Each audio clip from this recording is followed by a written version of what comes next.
बर्तन मजते दिन कानते जाइतोगे भतारा घर बर्तन मजते दिन कानते जाइतोगे दिन कानते जाइतोगे भतारा घर बर्तन मजते दिन कानते जाइतोगे भतारा घर बर्तन मजते दिन कानते जाइतोगे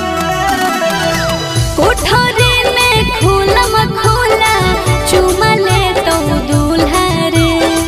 सन भोरे गिरतौला कभी जबा चूल्हा गे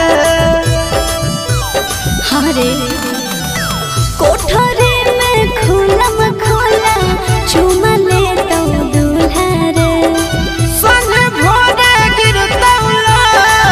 कभी जबा चूल्हा गे सैया सांझे के अइतौ रे ओ बिहाने ले जइतौ रे भतारा घर बर्तन मजते दिन कानते जाइतोगे भतारा घर बर्तन मजते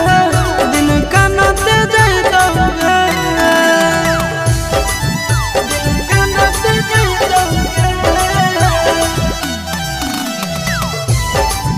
भतारा घर बर्तन मजते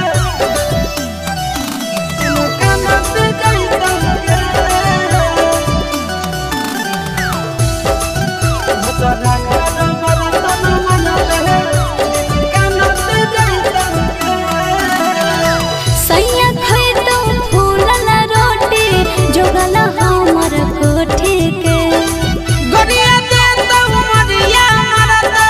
सैया धरतौ झोटी के हरे सैया खइतौ फूलल रोटी जोगल हमर कोठी के गरिया देतौ मरिया मरतौ सैया धरतौ झोटी के अस्ताना ते जइतौ रे छाती फटाता जइतौ रे भतारा घर बर्तन मजते दिन कानते जाइतोगे भतारा घर बर्तन मजते दिन कानते जाइतोगे